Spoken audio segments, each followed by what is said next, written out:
লাইটের আলো পড়লে টাক মাথা চকচক চকচক চকচক করে। এই শয়তানগুলো 16 বছর পর্যন্ত টক শোতে বসে টক মিষ্টি ঝাল কথা বলে, ইনিয়ে বিনিয়ে কখনো কোরআনকে অ্যাটাক করে কথা বলেছে, সেই মুরগি চোরা।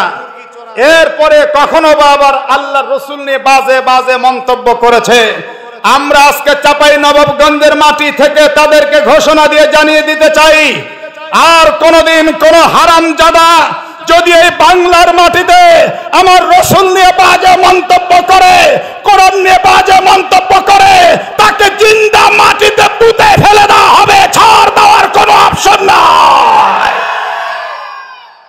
আমাদের জীবন শুরু হয়েছে আল্লাহু আকবার দিয়ে, সারা জীবন চলেছি আল্লাহু আকবার নিয়ে, মরে যাব আল্লাহু আকবার শুনতে শুনতে কবরে যাব। সুতরাং তোমার মতো আউল ফাউল লোকের কথা শুনে আমি আমার রব থেকে বিচ্ছিন্ন হতে পারি না। তুমি বেশি বাড়াবাড়ি করার কারণে তুমি বিচ্ছিন্ন হয়ে গেছো, কিন্তু আমরা আছি, আমরা ছিলাম, আমরণ থেকে যাব, আর সারাটি জীবন সেই রবের নামে তাকবীর দিয়েই যাব। কথা বলেন না কেন, ঠিক কিনা? ফ্যাসিবাদ সরকারের সময় আল্লামা দেলাওয়ার হোসেন সাঈদী রহমাতুল্লাহি আলাইহি যখন জেলে আবদ্ধ ছিলেন, তখনও কিন্তু আপনারা আর কেউ তেমন কিছুই করেননি, কারণ ওই সময় তাকে যদি আমরা জেল থেকে মুক্ত করতে যাই আমাদেরকেও আটকে যেতে হবে। কথা বলেন না কেন, ঠিক কিনা? আমরা বক্তাদের সামনে ঠিক ঠিক ঠিক ঠিক যতই বলি, তাকবীর যতই দেই, এইটা কিন্তু আবেগ, বাস্তবতা বড় কঠিন। আল্লামা মামুনুল হক সাহেব দামাত বারকাতুহুমুল আলিয়ার মতো সিংহ পুরুষকে এই ফাঁসিবাদ সরকার হুইল চেয়ারে বসিয়ে ছেড়েছিল। সেই দিন তাকবীর দেওয়ার লোক পাওয়া যাচ্ছিল না, কিন্তু আজকে বর্তমানে তাকবীর দেওয়ার লোকের অভাব নেই। আরে আমার ভাই আল্লামা দেলাওয়ার হোসেন সাঈদী রহমাতুল্লাহ আলাইহির সেই ভিডিওটা এখনো চকচক করছে। উনাকে জেল থেকে যখন বের করলো, মুক্তোর দানার মতো দাঁতগুলো উনি ছড়িয়ে যে একটা হাসি দিলেন, যে হাসিটা উনি দিয়েছিলেন মনে হচ্ছিল যেন উজ্জ্বল চাঁদ হাসছে, আর সবাইকে বলছিলেন তোমরা কেমন আছো। হাসপাতালের বেডে যাওয়ার পরে এই লোকটা মৃত্যু ঘোষণা হয়ে গেল। কেন হলো জাতির বুঝতে বাকি নেই। প্রত্যেকটা খুনির পাই টু পাই শাস্তি এই বাংলার জমিনে হবেই হবে। প্রত্যেকটা খুনিদের ফাঁসি না হওয়া পর্যন্ত বাংলার তৌহিদি জনতা ঠিক মতো খাবে না, ঘুমাবে না। প্রয়োজনে জীবন দিয়ে হলেও এদের বিচার কার্যকর করতে হবে। যারা কারা রাজি আছে আল্লাহু আকবার বলে হাত তুলে আল্লাহর দেখা। চ্যানেলটি সাবস্ক্রাইব করে আমাদের সঙ্গেই থাকুন। আউযু বিল্লাহি মিনাশ শাইতানির রাজিম। সমস্বরে পড়ছি বিসমিল্লাহির রহমানির يا أيها الذين آمنوا لا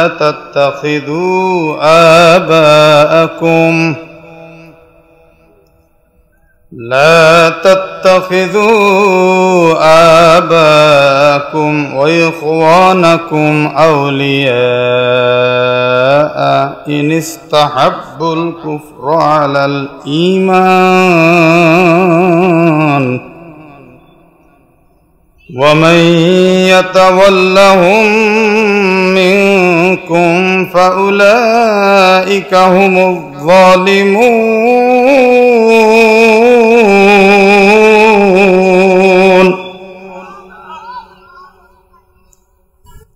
قل إن كان آباؤكم وأبناؤكم وإخوانكم وأزواجكم وعشيرتكم وأموال اقترفتموها وتجارة تخشون كسادها ومساكن ترضونها أحب إليكم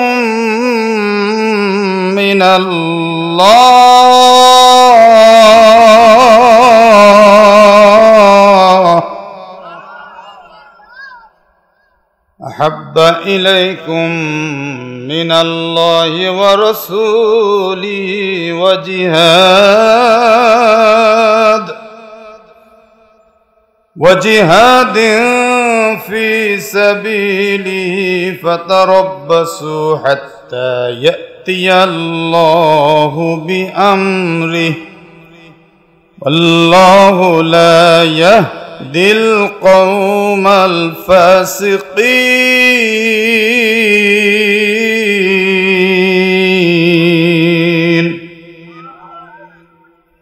صدق الله العظيم।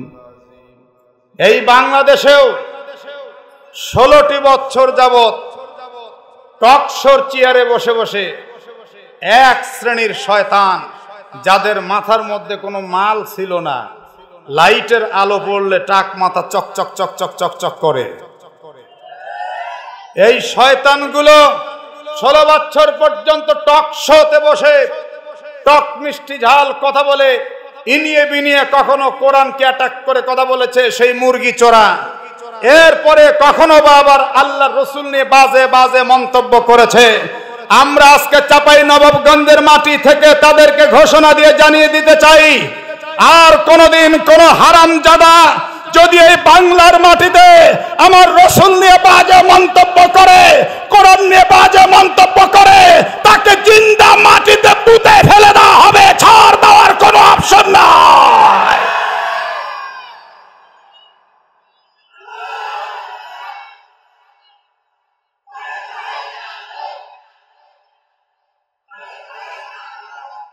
সম্মানিত উপস্থিতি,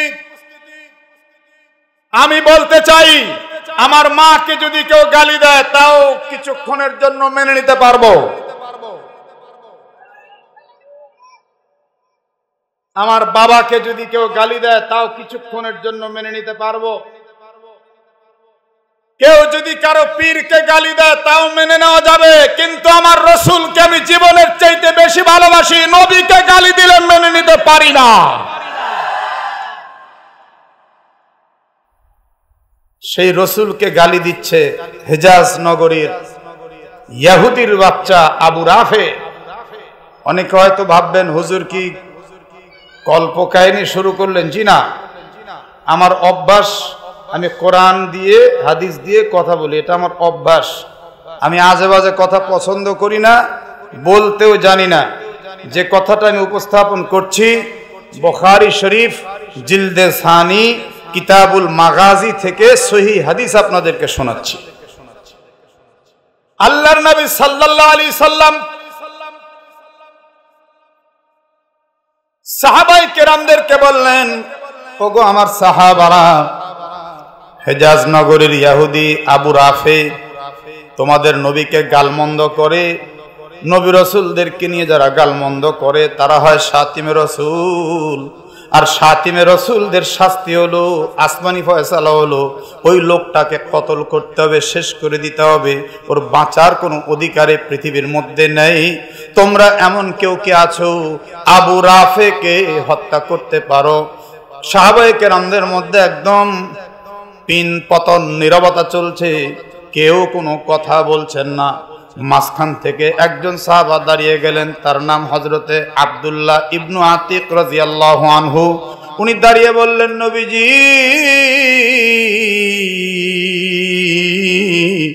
আপনি বললেন লোকটার বাড়ি হেজাজ, জি। আপনি বললেন লোকটা ইহুদি, হ্যাঁ। আপনি বললেন লোকটার নাম আবু রাফে, আপনি বললেন লোকটা কোটিপতি, আপনি বললেন লোকটা বিজনেসম্যান, আপনি বললেন লোকটা নেতা।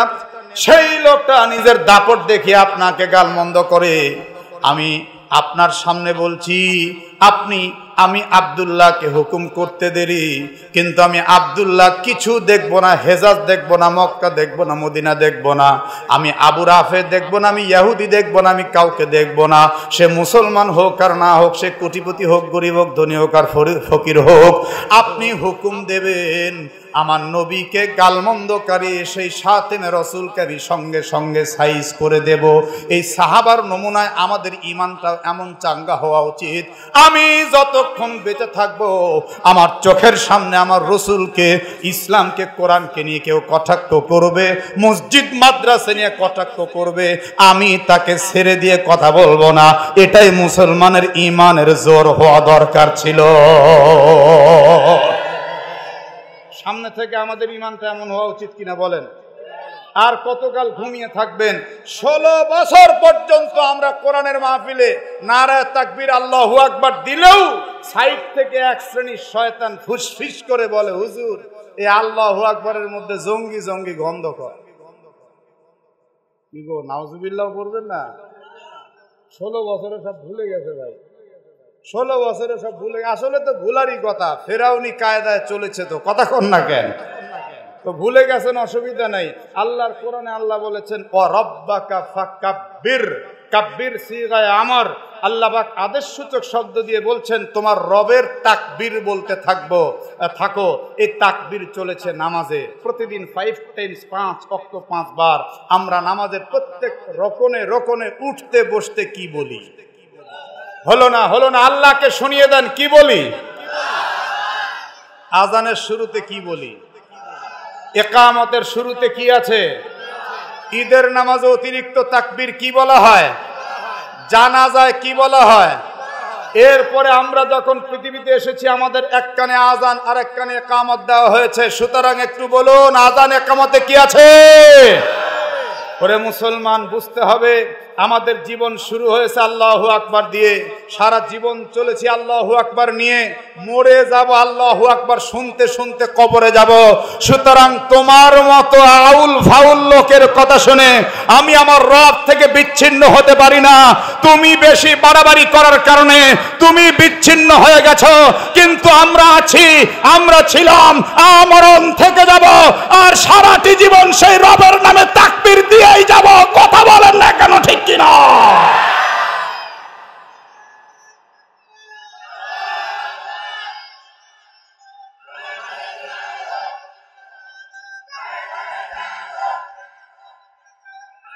সম্মানিত উপস্থিতি, আব্দুল্লাহ ইবনে আতিক বললেন সে যেই হোক আমি তারে পরোয়া করি না। তাদের ঈমানটা এমন মজবুত ছিল। আপনারা হয়তো এখন বলবেন হুজুর এরকম কোন কথা কি কোরআনেও আছে মানুষ মানুষকে পরোয়া করবে না? জি, আমি সূরা তাওবার 23 এবং 24 নম্বর আয়াত আপনাদের সামনে তেলাওয়াত করেছি। এখানে এই রকম হুকুমই এসেছে।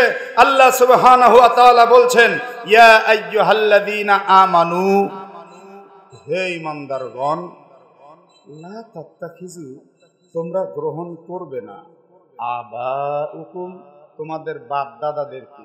কি আশ্চর্য কথা, বাপ দাদাকে আল্লাহ গ্রহণ করতে নিষেধ করেছেন। এ ভাই, আমরা সবাই বাবার সন্তান না? কথা বলেন না কেন? আমরা কি সবাই দাদার উত্তরসূরি না? দাদা ছাড়া বাপ পেয়েছি, বাপ ছাড়া আমি আসতে পারছি। কি আজীব কথা, একবার খেয়াল করে দেখেন। কোরআন কিন্তু এমন এক মজাদার জিনিস, এই তাফসীর না বুঝলে আপনি কিন্তু এগুলি জানতে পারতেন না। কি বলেন, তাই কি না? এই যে এখানে বলা হচ্ছে লা তাত্তাখিযু, তোমরা গ্রহণ করবে না। কি গ্রহণ করবে না? আবা আকুম, তোমাদের বাপ দাদাদেরকে। কি আশ্চর্য! আরো বলছে ওয়া ইখওয়ানাকুম, এবং তোমাদের ভাইদেরকেও গ্রহণ করবে না। কি আজীব কথা, রক্তের ভাইকে গ্রহণ করতে নিষেধ করা হচ্ছে। আরো বলছে আউলিয়া, তাদেরকে বন্ধু এবং অভিভাবক রূপে তাদেরকে গ্রহণ করবেই না। আরে আরো মজবুত কথা বললেন আল্লাহ তাআলা। ইন হরফে শর্ত লাগিয়ে আল্লাহ বললেন ইনিস্তাহাব্বুল কুফরা আলাল ঈমান, তোমাদের ওই বাপ দাদারা, তোমাদের ওই ভাইরা যদি ঈমানের উপরে কুফরিকে প্রাধান্য দিয়ে দেয়, তাহলে ওই বাপ এবং ভাইয়ের সাথে তোমার কোনো ভ্রাতৃত্ব বন্ধন আর কোনো অভিভাবকত্বের বন্ধন থাকতে পারে না। কি অবস্থা হবে তুমি কি জানো? একদিকে জিহাদের ময়দান রেডি হয়েছে, এইখানে লক্ষ্য করে দেখো, এক পার্শ্বে তো মুসলিম আর এক পার্শ্বে কাফের।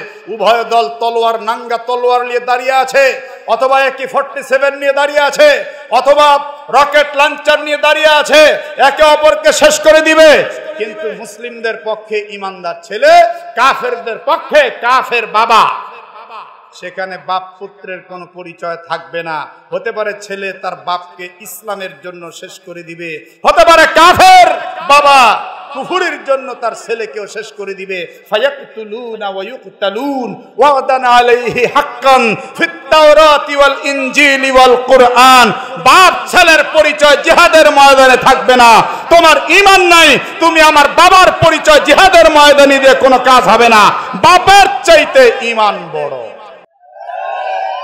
এই কথা আমার না আল্লাহ আল্লাহ আল্লাহ তাই বলছেন, মাইয়াতাওয়াল্লাহুম মিনকুম, সুতরাং তোমাদের মধ্য থেকে যে ব্যক্তি কুফরিকে অবলম্বন করলো, ফাউলাইকা হুমুজ জালিমুন, তারাই হলো জালিম জালিম জালিম। 16টা বছর পর্যন্ত আমাদের কাদের উপরে কুফরের শিরকি চাপিয়ে দেওয়া হয়েছিল। ওই হাসিনা আমেরিকাকে কখনো আমাদের কাদের উপরে চাপিয়েছে, মায়ানমারকে চাপিয়েছে, কখনো নেপাল ভুটানকে চাপিয়েছে, আর সব সময় তো ভারতের ইশারায় সে নাচিছে। নাচেনি নাচেনি? এই যে আজকে নুরানি প্রতিষ্ঠান এখানে খোলা হয়েছে, এই নুরানি প্রতিষ্ঠানগুলো যদি না থাকতো, আমি হলফ করে বলতে পারি বাংলাদেশের মানুষ আর কচি কাঁচা মাসুম বাচ্চারা বহু আগেই বেদিন হয়ে যেত। সত্য কিনা ভাই বলেন? এই নুরানিতে আপনারা তো অনেকে বোঝেন না, মাদ্রাসায় মাঝে মাঝে আসবেন, নুরানিতে কি পড়ানো হয় জানেন? 3 বছর মাত্র, ক্লাস 3। বলেন না কয় বছর? এই 3 বছরে 65টা হাদিসের হাফেজ হবে আপনার বাচ্চা। সুবহানাল্লাহ পড়েন, সুবহানাল্লাহ। আমার আছে, আমি জানি। আর এই সমস্ত নুরানির বোর্ডের চেয়ারম্যান, ইকরা বোর্ডের চেয়ারম্যান আমার দোস্ত, আমি বুঝি কি পড়ানো হয়, আমি জানি। এই নুরানিতে 3 বছরে 72টা সুন্নাত দোয়া মাসলা মাসাইল তাদেরকে শিক্ষা দেওয়া হয়, এবং এই 3 বছরে আপনার বাচ্চা বাংলা শিখবে, অঙ্ক শিখবে, ইংরেজি শিখবে, সমাজ শিখবে, ভূগোল শিখবে, পাশাপাশি 30 পারা কোরআন সে দেখে দেখে খতম দিয়ে দিবে। বাংলা লিখবে, ইংরেজি লিখবে। আপনার প্রাইমারি স্কুলের বাচ্চাদেরকে আমাদের বাচ্চার সঙ্গে হাতের লিখা আমি চ্যালেঞ্জ করে যাচ্ছি। ভাই চ্যালেঞ্জ করতে পারি তো? কারণ আমাদের বোর্ডের চেয়ারম্যান সাহেব উনি বলেন, নুরানির যদি চ্যালেঞ্জ ঘোষণা আপনি না করতে পারেন, সে নুরানি বন্ধ করে দেন। আমাদের নুরানি হলো একটা বিপ্লব। আল্লাহু আকবার বলেন না কেন? আপনার এই বাচ্চা যে সুন্দর লিখবে বাংলা, ইংরেজি, স্কুলের বাচ্চার সাথে আমরা চ্যালেঞ্জ দিচ্ছি। আচ্ছা বলেন তো, স্কুলের বাচ্চা কি আরবি লিখতে পারবে? তো জোরে বলেন। কিন্তু এই নুরানির বাচ্চা বাংলা ইংরেজি ওদের চাইতে ভালো লিখবে, আবার আরবিও লিখবে আনলিমিটেড। তাহলে লাভ কোনটা? তাহলে লাভ কোনটা? জি নুরানি। জোরে বলেন কোথায়? নুরানি, নুরানি। সুতরাং আমি বলছি, আপনার বাচ্চাকে ক্লাস 3 পর্যন্ত পড়িয়ে আপনার বাচ্চাকে আপনি হাফেজ বানান, এটা আমরা বলবো না। আপনার বাচ্চাকে আপনি ডাক্তার বানান, জজ বানান, ব্যারিস্টার বানান, ইঞ্জিনিয়ার বানান, ডিসি বানান, এসপি বানান, টিএনও বানান, বিমানের পাইলট বানান, অসুবিধা নাই। একটা ডিসি বাল্যকালে যদি নুরানির নূর সিনার মধ্যে নিয়ে সে যদি জেলার ডিসি হয়, এই ডিসি দ্বারা, এই এসপি দ্বারা কোনোদিন এই চাঁপাই নবাবগঞ্জ জেলার ক্ষতি হতে পারে না। কি বলেন, তাই কিনা? কিন্তু বাংলাদেশে আমরা যা দেখতে পাচ্ছি, অনেক মাদ্রাসারও শিক্ষক এখনো আছে হিন্দু হিন্দু শিক্ষক মাদ্রাসায় পড়ায়। এই সমস্ত সনাতনীদের, এই সমস্ত ইসকনের দালালদেরকে ধর্মীয় প্রতিষ্ঠান থেকে অবিলম্বে সরিয়ে দিতে হবে। কথা বলেন না কেন, ঠিক কিনা? এই সমস্ত ইসকনি এরা মুসলমানদের ধর্মের শিক্ষা কি দিবে? মাদ্রাসায় হিন্দু শিক্ষক নিয়োগ কেমন করা হয়? মাদ্রাসায় তারা কি পড়াবে? বাচ্চাদের তাহজিব তামাদ্দুন শিষ্টাচার তারা কি শিক্ষা দিবে? সুতরাং আমাদেরকে বুঝতে হবে, এই জালিমদের জুলুম থেকে আমরা মুক্তি পেতে হলে বাল্যকালে অন্তত এই বাচ্চাদেরকে কোরআনের নূর কলিজায় দিতে হবে। এই বাচ্চাই 10-15 বছর পরে জেলার ডিসিএসপি হবে আর কোরআনের নূর বিচ্ছুরিত করবে। সম্মানিত উপস্থিতি, কি কোরআনের বক্তব্য ভালো লাগে? চলবে চলবে? হ্যাঁ চলো। এবার এই যে বাপ দাদা ভাই বেরাদার, তারা যদি ঈমানের চাইতে কুফরিকে প্রাধান্য দেয়, সে হোক কোন নেতা, সে হোক কোন প্রাইম মিনিস্টার, হোক সে কোন এমপি মন্ত্রী, ঈমানের চাইতে কুফরিকে প্রাধান্য দিলে তাকে আমরা বুড়া আঙ্গুল দেখায় দিব। কোরআনের হুকুম 24 নম্বর আয়াতে আল্লাহ তাআলা আর একটু বিস্তারিত জানিয়ে দিচ্ছেন, তোমরা কাকে বেশি প্রাধান্য দিবা। আল্লাহ তাআলা বুঝিয়ে দিলেন 3 জিনিসকে বেশি প্রাধান্য দিতে হবে 8 জিনিসের চাইতে। 3 জিনিসকে বেশি প্রাধান্য দিতে হবে 8 জিনিসের চাইতে। একটু মুখস্থ করে ফেলেন, আলোচনার মূল ফাউন্ডেশনটা আপনাদের সামনে প্রকাশ করে দিলাম। 3 জিনিসকে বেশি প্রাধান্য দিতে হবে, সেটা কোন কোন 3 জিনিস? আমার সাথে সাথে সকলে বলেন, আল্লাহ, রসুল, জিহাদ। আওয়াজ হলো না, আওয়াজ হলো না, একটু জোরে সরে বলেন, আল্লাহ, রসুল, জিহাদ।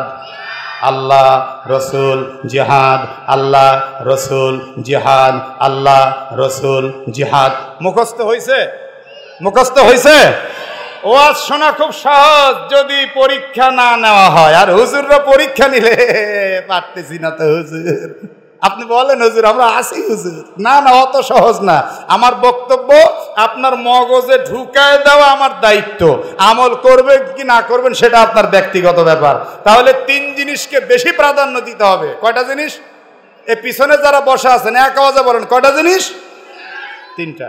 তাহলে আমি একটা করে আঙ্গুল দেখাবো, আপনি একটা করে বলবেন। যদি বলতে পারেন সবাই একসঙ্গে, তাহলে বুঝবো আমার বলা সার্থক, আপনার শোনা সার্থক। বলতে পারবেন? রেডি? যারা চেয়ারে বসে আছেন সুধী সমাজ, আপনারাও রেডি তো ইনশাআল্লাহ? যারা দাঁড়িয়ে আছেন আপনারাও রেডি তো? এই আওয়াজের কাম। পিছনে যারা বসে আছেন আপনারা কি দেখেন, মাঝখানে একটা ফাঁক আছে না, ডিভাইডেড, মনে হচ্ছে এক দল এই দল আর এক দল ওই দল। নাম নিলাম না, না না, সবাই আমরা এক দল, এক আওয়াজে বলেন। আরেকবার, আবার। মাশাআল্লাহ, এটা কোরআনের সবক দিলাম, সূরা তাওবা আয়াত নং 25-এর সবক দিলাম। আর 8টা জিনিস এর চাইতে দাম কম দিতে হবে। সেই 8টা জিনিস কি কি আমি একটু তর্জমা করে শোনাই, নাকি বলেন? শুনবেন তো ইনশাআল্লাহ? আচ্ছা, তাওবার আল্লাহ বলছেন, কুল, নবীজিগো আপনি বলুন, ইন কানা, যদি হয়, আবা হুকুম, তোমাদের বাপ দাদারা, ওয়াবনা হুকুম, তোমাদের সন্তানেরা, ওই ফন হুকুম, তোমাদের ভাইয়েরা, ওয়াজ হুকুম, তোমাদের স্ত্রীরা, ও আশিরত হুকুম, তোমাদের আত্মীয় স্বজনেরা, ওয়ামওয়ালুনির তারফতুমুহা, আর তোমাদের অর্জিত সম্পদগুলো, ও তিজারাতুন তাখশাউনা কাসাদাহা, আর তোমরা যে ব্যবসা বাণিজ্যের মন্দার ভয় করো সেই ব্যবসা বাণিজ্য, ও মাসাকিনু তারদাউনাহা, আর তোমাদের পছন্দের ঘর ও বাড়িগুলো, আহাব্বা ইলাইকুম মিনাল্লাহ। এই 8 জিনিসকে যদি আল্লাহ থেকে তোমরা বেশি প্রাধান্য দাও, ও রাসূল, আর তার রাসূল থেকেও যদি 8 জিনিসকে তোমরা বেশি প্রাধান্য দাও, ও জিহাদ, আর জিহাদ থেকেও যদি তোমরা 8টা জিনিসকে বেশি প্রাধান্য দাও, ফাতারাব্বাসু, তাহলে তোমরা অপেক্ষা করো, ফাতারাব্বাসু, তোমরা অপেক্ষা করো, হাত্তা ইয়াতিয়াল্লাহু বিআমরি, আল্লাহর হুকুম না আসা পর্যন্ত, অর্থাৎ আল্লাহর আযাব না আসা পর্যন্ত। আল্লাহু লা ইয়াহদিল কওমাল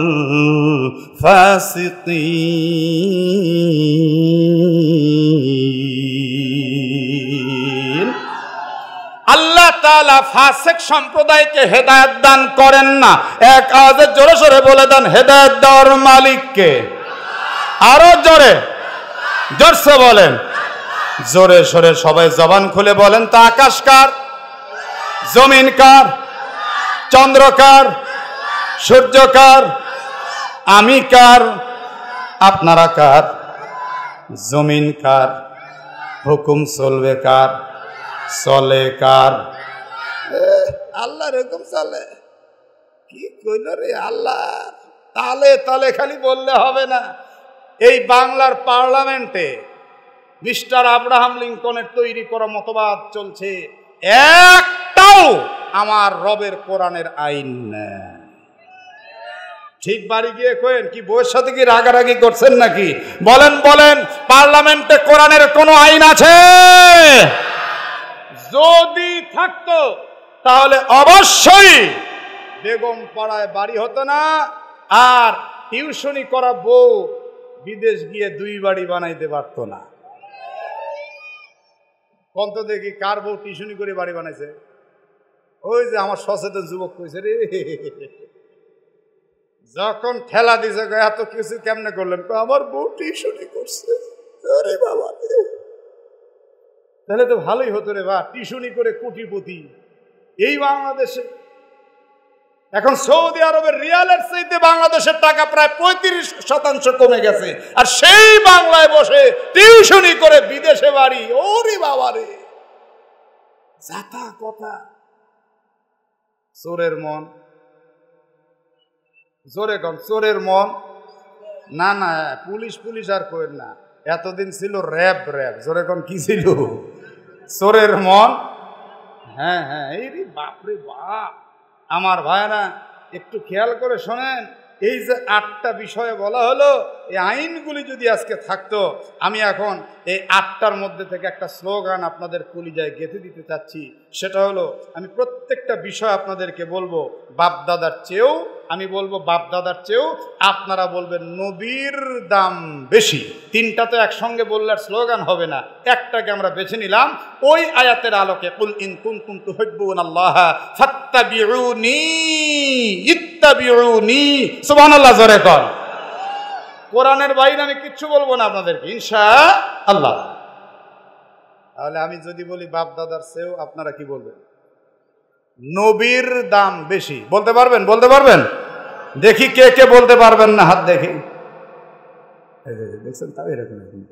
তার মানে এখনো মগজ ঠিক হয়নি। আমি এত সুন্দর করে বললাম, দেখি কে কে বলতে পারবেন না, দেখি। তারপরেও খালি এরকম এরকম করে, কি মাথা কোন দিকে ঘুরতেছে? কি হলো? এক আওয়াজে খেয়াল করে শোনেন, যদি বলি বাপদাদার চেয়েও, আপনারা কি বলবেন? নবীর দাম বেশি। কথাটা জোরে বলবেন তো ইনশাল্লাহ? যারা নবীর উম্মত, নবীকে ভালোবাসেন, এক আওয়াজে বলবেন। রেডি তো? যুবকেরা প্রয়োজনে গলা কাশ দিয়ে নাও। রেডি? বাপ দাদার চেয়েও। যে আওয়াজ দিছে রে, আবার জোরে। বাপ দাদার চেয়েও। হ্যাঁ, মোটামুটি হয়েছে। তাও নির্বাচনের সময় যেরকম করেন ওই রকম হয় না, এই দিক একটু গ্যাপ গেছে, এই সাইডটা। এক আওয়াজে বাপ দাদার চেয়েও, সন্তানের চেয়েও, ভাইয়ের চেয়েও, আত্মীয় স্বজনের চেয়েও, সম্পদের চেয়েও, ব্যবসা বাণিজ্যের চেয়েও, ঘর বাড়ির চেয়েও, স্ত্রীর চেয়েও। হ্যাঁ, এটা ঠিক আছে তো। বউয়ের চেয়েও নবীকে দাম বেশি দিবেন? হ্যাঁ, সত্যি? বউয়ের চেয়েও নবীর দাম বেশি দিবেন কারা কারা? দুটি করে হাত টান টান করে আল্লাহরা দেখেন। আল্লাহু আকবার। আচ্ছা, টান টান করে তুলে রাখেন, আল্লাহর কুদরতের ক্যামেরা ভিডিও হচ্ছে। মা ইয়ালফিযু মিন কাউলিন ইল্লা লাদাইহি রাকীবুন আতীদ। ইয়া আল্লাহ, দেখেন স্ত্রীর চেয়েও আমারে ভাইরা আপনার নবীকে বেশি ভালোবাসতে চায়। ইয়া আল্লাহ, ইয়া আল্লাহ, আপনি এ ভাইদেরকে কাল হাসরের ময়দানে নবীজির হাতে হাউজে কাউসার নসিব করে দিয়েন। জোরে সরে বলেন আমিন। একটু হাতটা ঝাঁকি দেন, ঝাঁকি দেন। মাশাআল্লাহ, মাশাআল্লাহ। হাত নামান, হাত নামান। কি মজা রে কোরআনের মাহফিল। একটু জোরে কন্না আল্লাহু আকবার। কিন্তু একটা ঘটনা ঘটে গেল যে ভাই, আমার সভাপতি সাক্ষী, আমি বলছি স্ত্রীর চেয়েও নবীকে দাম বেশি দিবেন কে কে? আপনারা সবাই হাত তুলছেন, তার মানে সবাই স্ত্রীর চেয়েও নবীকে বেশি দাম দিবেন। যাদের স্ত্রী আছে তারাও হাত তুলছে, যাদের স্ত্রী নেই, বিয়ে করে নাই, এই নাক টিপ দিলে দুধ বাড়াবে, ওরাও তুলছে। মানে সামনের নিয়াত করছে যে বউ যদি হয় ওই বউয়ের চেয়ে তো নবীকে দাম বেশি দিব, এই নিয়াত করছে। কথা কর না কেন? আচ্ছা শোনেন, ঘটনা কিন্তু একটা ঘটে গেছে হাত তোলার মধ্যে। তার মানে হলো আপনি যে বলছেন নবীকে দাম বেশি দিবেন, তো নবীর দাম দেওয়ার মধ্যে তো দাড়ি কামানো নাই। আপনি হাত তুলে প্রমাণ করছেন আপনি আজ থেকে আর দাড়ি কামাবেন না। আমি কায়দা করে হাত তোলায় নিছি, আমি আল্লাহর কাছে আর ঠেকবো না। কাল হাসরের ময়দানে এই ব্যাপারে অন্তত আল্লাহ আমাকে জিজ্ঞেস করলে আমি বলবো, আল্লাহ আমাকে মেধা দিয়েছিলেন, তা দিয়ে আমি চেষ্টা করেছি, যে মানেনি আপনি তাকে জিজ্ঞেস করতে পারেন। তখন অবস্থাটা হবে কি? তবে কথা এটা সত্য, আমরা ঈমান নিয়ে আমল নিয়ে কবরে যেতে পারবো এর কোনো গ্যারান্টি। কেউ যদি মুখে দাড়ি রাখে অন্তত মরার সাথে সাথে দাড়ি নিয়ে কবরে যাবে। কবরে গেলে যখন ফেরেশতা প্রশ্ন করবে তখন কিন্তু সঙ্গে সঙ্গে আল্লাহ হয়তো এমনটাও বলতে পারেন যে, শোনো এই ফেরেশতা, ওকে বিব্রত কেন করছো? ওকে এগুলি কিচ্ছু না করে ছেড়ে দাও, কারণ দেখো তার মুখের মধ্যে রয়েছে আমার রসুলের দাড়ি। এই দাড়ি নিয়ে সে আসছে, এতে প্রমাণ হয় সে আমার রসুলের দলের লোক। আমি আমার রসুলের দলকে কোনো প্রশ্ন করতে দেব না। আমি আমার রসুলের দলকে কখনোই বিব্রতকর পরিস্থিতিতে পড়তে দেব না। আমি আল্লাহ খুশি হয়ে তাকে ক্ষমা করে জান্নাত ঘোষণা করে দিলাম। ভাইজান, আজকে মাহফিল করা সার্থক হবে, আমার বলা সার্থক হবে, আপনার শোনা সার্থক হবে। একটা ভাই কি কেউ আছেন দাঁড়িয়ে বলতে পারেন, হুজুর আমি আর জীবনে কোনোদিন দাড়িটা কামাবো না, আমি মুসাফির আপনাকে ভরা মজলিস নিয়ে দোয়া করব আপনার জন্য, কাল হাসরে যেন নবীর হাতে আপনার হাউজে কাউসার নসিব হয়, এই মাহফিল থেকে আপনি বাড়ি পর্যন্ত পৌঁছাতে পারবেন, এর কোনো গ্যারান্টি নেই। হতে পারে আজকের রাত্রের এই ঘুম জীবনের শেষ ঘুম হতে পারে। যদি আপনি নিয়ত করেন দাড়ি রাখার, কাল হাসরের ময়দানে নবী আপনাকে বলবেন, আয় আয় হাউজে কাউসারটা নিয়ে যা, তুই আমার দলের লোক। একটা লোককে হতে পারেন যে, হুজুর আমি আর দাড়িটা অন্তত কামাবো না, আজকে ওয়াদা দিলাম। আছেন কেউ? এই হাজারো মানুষের মধ্যে পাবো একজন মানুষকে পাবো।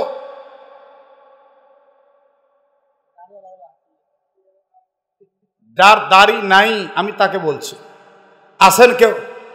কেউ আছেন? শোনেন, ওয়াজ শোনা খুব সহজ, মানা কিন্তু কঠিন, তা প্রমাণ হয়ে গেল। কথা বলেন না কেন? কথা বলেন। কিন্তু কথা এটা সত্য, মেডিকেল সায়েন্স প্রমাণ করেছে, বৈজ্ঞানিক প্রমাণ করেছে, এই দাড়ির সাথে মস্তিষ্কের সম্পর্ক, দাড়ির সাথে চোখের সম্পর্ক। যারা বেশি বেশি দাড়ি কামাবে তাদের সেক্স পাওয়ার ধীরে ধীরে কমতে থাকবে, বিভিন্ন দুরারোগ্য ব্যাধি তাকে জড়িয়ে ধরবে, চোখের পাওয়ার কমতে থাকবে। সুতরাং দাড়ি আল্লাহর দেওয়া একটা বিশেষ নেয়ামত, মানুষের যৌবন জীবন ঠিক রাখার, চোখের পাওয়ার ঠিক রাখার, মস্তিষ্ক সুস্থ রাখার। এখন বড় বড় বৈজ্ঞানিকরা পর্যন্ত দাড়ি রাখতেছে, অথচ কেউ খ্রিস্টান, অথচ কেউ ইহুদি। আবার দেখেন রবি ঠাকুরও কিন্তু দাড়ি রেখে গিয়েছিল। আর মুসলমানের বাচ্চা নবীকে ভালোবাসে, দাড়ি রাখতে লজ্জা পায়, এমন মুসলমানের জন্য আফসোস করা ছাড়া আর কিচ্ছু নেই। আমি দাওয়াত দিলাম, মানা না মানা আপনার ব্যাপার। আর একটিবার বলে বক্তব্য শুরু করছি। আছেন কেউ? একজন ভাই দাঁড়িয়ে বলতে পারেন, হুজুর আমি ওয়াদা দিলাম আর দাড়িটা আমি কামাবো না, আমার নবীর কলিজার মধ্যে খুর আর লাগাবো না, আমার নবীকে আমি আর কষ্ট পেতে দেব না। আছেন কেউ? আর একটা লোক হতে পারেন, একটা লোক। কেউ দাঁড়াতে পারলেন না। ঠিক আছে, এই হাজার হাজার মানুষ চিন্তা করুন, আপনারা কোরআন শুনে যতবারই ঠিক বলেন না কেন, যতই ঠিক বলেন না কেন, এটা যে আসলেই ঠিক নয় তা আপনারা আরেকটিবার প্রমাণ করলেন। ফ্যাসিবাদ সরকারের সময় আল্লামা দেলাওয়ার হোসেন সাঈদী রহমাতুল্লাহি আলাইহি যখন জেলে আবদ্ধ ছিলেন, তখনও কিন্তু আপনারা আর কেউ তেমন কিছুই করেননি। কারণ ওই সময় তাকে যদি আমরা জেল থেকে মুক্ত করতে যাই, আমাদেরকেও আটকে যেতে হবে। কথা বলেন না কেন? ঠিক কিনা?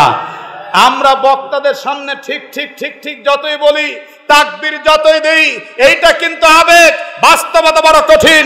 আল্লামা মামুনুল হক সাহেব দামাত বারকাতুহুমুল আলিয়ার মতো সিংহ পুরুষকে এই ফাঁসিবাদ সরকার হুইল চেয়ারে বসিয়ে ছেড়েছিল। সেই দিন তাকবীর দেওয়ার লোক পাওয়া যাচ্ছিল না, কিন্তু আজকে বর্তমানে তাকবীর দেওয়ার লোকের অভাব নেই। আরে আমার ভাই আল্লামা দেলাওয়ার হোসেন সাঈদী রহমাতুল্লাহ আলাইহির সেই ভিডিওটা এখনো চকচক করছে। উনাকে জেল থেকে যখন বের করলো, মুক্তোর দানার মতো দাঁতগুলো উনি ছড়িয়ে যে একটা হাসি দিলেন, যে হাসিটা উনি দিয়েছিলেন মনে হচ্ছিল যেন উজ্জ্বল চাঁদ হাসছে, আর সবাইকে বলছিলেন তোমরা কেমন আছো? হাসপাতালের বেডে যাওয়ার পরে এই লোকটা মৃত্যু ঘোষণা হয়ে গেল। কেন হলো জাতির বুঝতে বাকি নেই। প্রত্যেকটা খুনির পাই টু পাই শাস্তি এই বাংলার জমিনে হবেই হবে। প্রত্যেকটা খুনিদের ফাঁসি না হওয়া পর্যন্ত বাংলার তৌহিদি জনতা ঠিক মতো খাবে না, ঘুমাবে না। প্রয়োজনে জীবন দেওয়া হলেও এদের বিচার কার্যকর করতে হবে। কারা কারা রাজি আছে আল্লাহু আকবার বলে হাত তুলে আল্লাহর দেখা।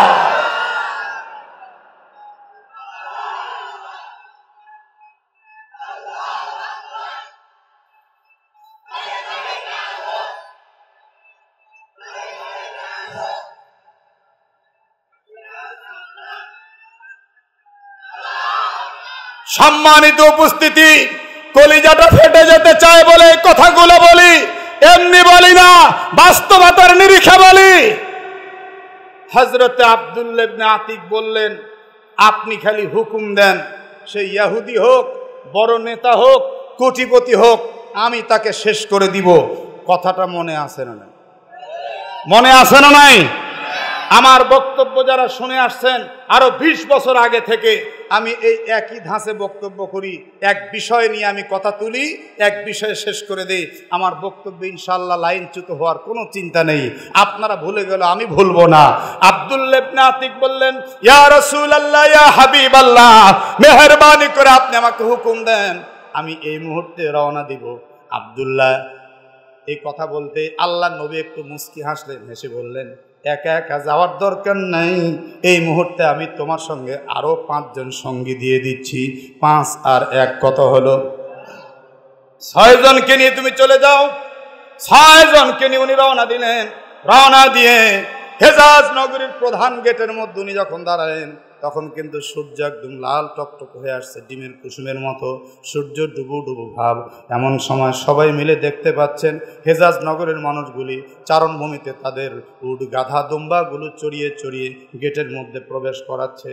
আস্তে আস্তে আস্তে আস্তে একটু সন্ধ্যার ভাব হলো। এমন সময় আব্দুল্লাহ ইবনে আতিক 5 জনকে বললেন, তোমরা একটু অদূরে আড়ালেই থাকবে, আমি কিন্তু একাই ভিতরে চলে যাব। 5 জন বললেন, ভাইজান আপনি একা কেন যাবেন? আপনার সঙ্গে আল্লাহর রাসূল তা আমাদেরকেও দিয়েছেন যুদ্ধ করতে। বুখারী শরীফের সারা নাসরুল বারীর মধ্যে উল্লেখ করা হয়েছে, আব্দুল্লাহ ইবনে আতিকের চোখের মধ্যে পানি জল জল জল জল করছিল। আব্দুল্লাহ ইবনে আতিক বললেন, আমি কিন্তু দাঁড়িয়েছিলাম, তোমরা দাঁড়িয়েছিলে না, তোমাদেরকে আমার রাসূল আমার সঙ্গে দিয়েছে, সুতরাং আমি আগে জীবন দিব। আমি শাহাদাতের তামান্নায় দাঁড়াইছি, আমি যদি শহীদ হয়ে যাই আমি আগে জান্নাতে যাব। সুতরাং তোমরা থাকো, আমি যদি শহীদ হইয়া যাই তাহলে তোমরা 5 জন কি অন্তত নবীর হুকুমটা আবার পালন করার পদক্ষেপ নিতে পারবে। এইটা একটা বিষয়। আরেকটি বিষয় হলো, শোনো শোনো, আমি কিন্তু চিন্তা করে দেখলাম আমরা মদিনার বাসিন্দা, আমরা হেজাজ নগরীর মধ্যে নতুন, এখানে 6 জন মিলে একসঙ্গে থাকলে আমাদেরকে চিনে ফেলবে, চিনে ফেললে কিন্তু ধরে ফেলতে পারে, তাহলে আমাদের পুরো মিশনটা একদম শেষ হয়ে যাবে। সুতরাং তোমরা এখানেই থাকো, আমি একাই যাব। বাকি 5 জন বললেন, আপনি ঠিকই বলেছেন, আপনি যান, আমরা এখানে পাহারাদারের কাজ করছি। এবার তারা একটু আলাদা হলে হঠাৎ গেটের ভিতর থেকে একজন ব্যক্তি চিৎকার করতে লাগলো, আমার একটা গাধা হারিয়ে গেছে, আমার গাধা বুঝি এখন পর্যন্ত চারণভূমির মধ্যেই রয়ে গেছে, আমার গাধাটাকে নিয়ে আসতে হবে, গাধাটাকে নিয়ে আসতে হবে। কয়েকজন বলল, চল আমরা সবাই মিলে খুঁজি। হযরত আব্দুল্লাহ ইবনে আতিক চিন্তা করলেন, এই বুঝি আমি ধরা পড়ে গেলাম। এবার তিনি একটু গোয়েন্দাগিরি করা শুরু করলেন। সাহাবায়ে কেরাম কিন্তু গোয়েন্দাগিরিতে একদম সবচেয়ে পাক্কা ছিলেন। কি গোয়েন্দাগিরি করলেন দেখেন, হঠাৎ করে ওনার চাদর এই রকম করে মুড়ি দিলেন, মুখটা একটু ঢেকে নিলেন, আর রাস্তার পাশেই তিনি পেশাব করার ভান ধরে বসে পড়লেন। আসলে পেশাব করা নয়, বরং তিনি পেশাব করার ভান ধরে বসে পড়লেন, যাতে তিনাকে কেউ চিনতে না পারে। আমাদের বিগত 16 বছরের সময়ও সমাজের মধ্যে এরকম কিছু পুলিশের ইনফরমেশন দাতা ছিল। আপনি চা স্টলে বসে চা খান, আরও পাশে বসে বিড়ি টানে আর পা ঝাঁকায়, আপনার সব কথা শুনে নিয়ে পুলিশকে জানায় দেয় আপনি কিচ্ছু জানেন না, আপনাকে গাড়িতে উঠায় নিয়ে চলে যায়। কথা কর না কেন? ছিল না ছিল না, এখন কি ওরা আছে? আউট অফ মার্কেট, জঙ্গলে। কথা কর না কেন? সেই সময়েও এইরকম গোয়েন্দাগিরি ছিল। বর্তমান ইসরায়েলের মুসাদ মনে করে আমরাই বিশ্বের শ্রেষ্ঠ গোয়েন্দা, ঘোড়ার ডিম। ভারতের র মনে করে আমরাই বিশ্বের শ্রেষ্ঠ গোয়েন্দা, ঘোড়ার ডিম। তোমরা যদি এতই গোয়েন্দাগিরি পাকা হও তো তোমরা হাসিনাকে টিকাইতে পারলা না কে? সময় দিছিল আমার কলিজার টুকরা বৈষম্য বিরোধী ছাত্র আন্দোলনের ছাত্ররা, ছোট ভাইয়েরা, মাত্র তোমরা সময় দিছিল 45 মিনিট। কথা বলেন না কেন? কয় মিনিট? এই 45 মিনিট সময়ের ভিতরে সে উড়াল দিয়ে পাখি উড়ে চলে গেল। আর গণভবনে আমার কলিজার টুকরা সন্তানেরা ঢুকলো, ঢুকে দেখলো বুফে রান্না করে রাখছে 12 আইটেম। জোরে বলেন কয় আইটেম? আরো জোরে। এর ব্যাখ্যা কি? এই 12 আইটেমের ব্যাখ্যা কি? এখানে মায়ের কোল খালি হয়ে রক্তাক্ত হয়ে আমার কলিজার টুকরা বাচ্চারা রাস্তায় পড়ে আছে, আর উনি 12 আইটেম বুফে হিট খাবার রেখে খাচ্ছে। তার মানে সারা দেশের মানুষ মরে গেলেও, বাচ্চারা মরে গেলেও ওর কোনো টেনশনই ছিল না। এটাই তো প্রমাণ হচ্ছে রক্তের হুলি খেলা খেলার পরেও যে আরামে খায় আর এয়ার কন্ডিশন রুমে ঘুমাতে পারে। বাচ্চারা গিয়ে সব খতিয়ে দেখে দেখলো গরম খাবার। চিন্তা করলো ওকে তো পাইলাম না, কি যে করি। এখন মুরগির রান চিবোয়ে এরকম ভিডিও আপলোড করে বাচ্চারা দিল ফেসবুকে। এর অর্থ কি জানেন? এর অর্থ হলো তোকে পাইনি এই জন্য মুরগির রান চাবাচ্ছি, দাঁতে শুলানি মিটাচ্ছি। তোরে যদি পাইতাম তোরে সুদ্ধা চাবায়া খাইতাম। পাই নাই তাই মুরগির রান চাবায়া এরপরে দাঁতের শুলানি মিটাচ্ছি। ওরা ওখানে তো আসলে খাইতে যায় নাই, দাঁতের শুলানি মিটাইছে। এ যুবকেরা কথা বলেন, দাঁতের শুলানি মিটাইছে। ও আমার ভাইরা, ঘোড়ার ডিমের গোয়েন্দাগিরি তোমরা করো, আমার নবীর গোয়েন্দাদের জীবনী পড়ে দেখো, গোয়েন্দা সাহাবার খবর পড়ে দেখো। সাহাবায়ে কেরাম ছিলেন গোয়েন্দা, আরে গোয়েন্দাদের প্রধান ছিলেন 18 জন। বলেন কয়জন? 18 জনের প্রধান ছিলেন হযরতে আলী রাদিয়াল্লাহু আনহু, চিফ কমান্ডার। আলী ইবনে আবি তালিব, বাসবাস ইবনে আমর, আদি ইবনে আবিল জাকবা, আম্মার ইবনে ইয়াসির, আব্দুল্লাহ ইবনে মাসউদ, আনাস ইবনে ফাদালা, মুনিস ইবনে ফাদালা, হুবাব ইবনুল মুনজির, উমাইয়া ইবনে খুয়াইলিদ, আমর ইবনে উমাইয়া, বুরাইদা ইবনুল হুসাইব, খাওয়াত ইবনে জুবাইর, জুবাইর ইবনুল আওয়াম, হুযায়ফাতুল ইয়ামান, বুশার ইবনে সুফিয়ান, আজাল আল আসাওয়াদ, আনাস ইবনে আবি মারসাদ, আব্দুল্লাহ ইবনে আবি হাদরাদ। এই 18 জন হলো নবীজির গোয়েন্দাদের হেড। আর এই গোয়েন্দা 18 জনের হেডের আবার হেড হচ্ছেন হযরত আলী। একটু জোরে বলেন আল্লাহু আকবার। কি মনে করতেছেন হযরত আলীর মাথার মধ্যে মগজ বুঝি নাই? বুখারী শরীফ জিলদে সানি কিতাবুল মাগাজির মধ্যে আরেকটা হাদিস আছে, আল্লাহর নবী হঠাৎ করে ডাক দিলেন, আলী এইদিকে আসো। হযরত আলী কাছে আসলেন, আবু মারসাদ এইদিকে আসো, তিনিও আসলেন। হযরতে জুবাইর এইদিকে আসো। কয়জন হলো? জোরে বলুন কয়জন? এই 3 জনকে দিয়া আল্লাহর নবী বললেন, মদিনার অদূরেই রওজায়ে খাক নামক জায়গায় গিয়া দেখবা, ওইখানে ইহুদির একটা মেয়ে, নাম তার উম্মে সারা। জোরে বলেন নাম কি? উম্মে সারাকে উষ্টির পিঠে শোয়ার অবস্থায় দেখবে। তার কাছে একটা গোপন চিঠি আছে, এই চিঠিটা নিয়ে আছে মক্কার মধ্যে পৌঁছানোর জন্য যাচ্ছে।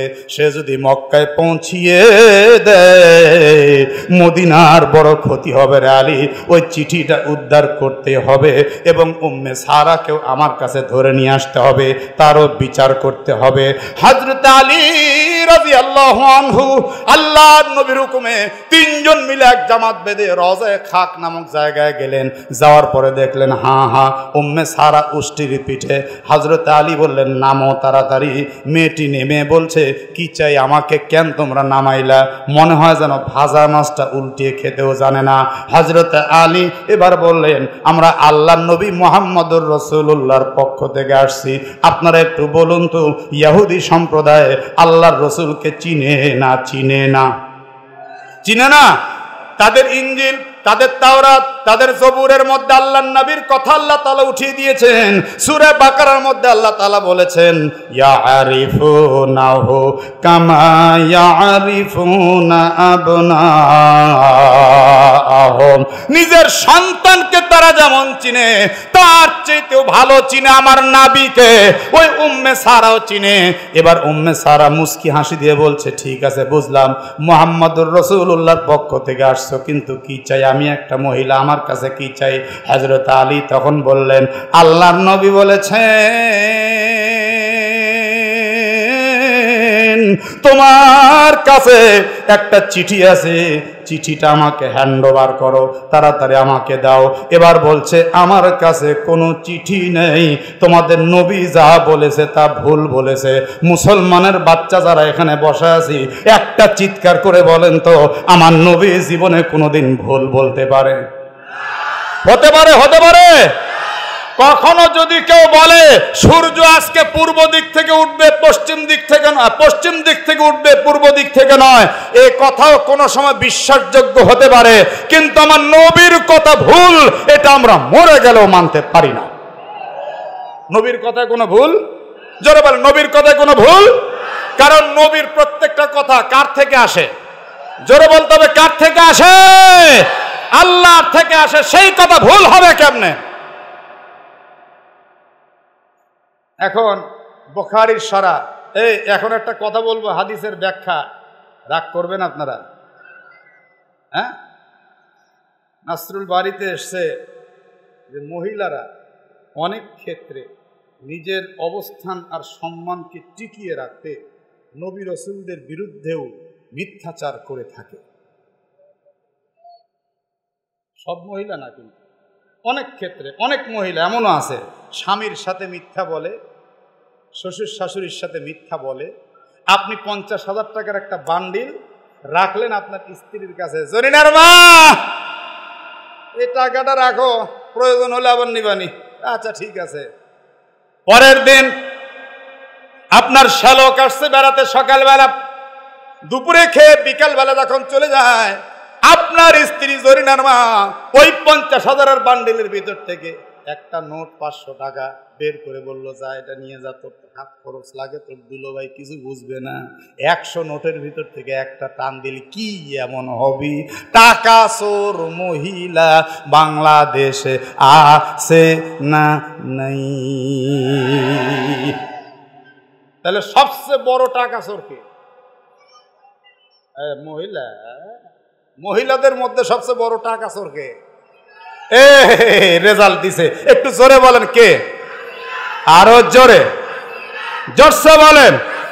হ্যাঁ, দেশের কোটি কোটি টাকা চুরি করেছে। কতক্ষণ?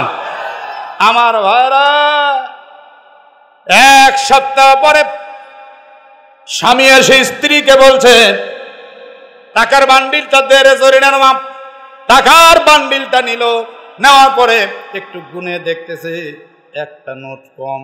কিরে জরিনার মা, একটা নোট কম দেখতেছি। এবার সে বলছে, আমি তো কিছু জানি না। উলি বাবালি, বলে তুই তো জানিস না বললে হবে না, টাকার তো হাত পা নাই, আমি তো তোকে দিয়েছি, অবশ্যই তোকে বলতে হবে, বল আমার টাকা 500 কোথায় গেল? এবার কান্না শুরু করছে, তুমি কি আমাকে মিথ্যাবাদী মনে করো? এই যে হাওমাও করে কান্না শুরু করছে। স্বামী তখন চিন্তা করলো, সর্বনাশ, মাত্র 500 টাকার জন্য আমার বুঝি মান ইজ্জত গেল। এবার মাথা পিঠে হাত বুলিয়ে গো, থাম থাম থাম, আমারই মনে হয় ভুল হয়েছে।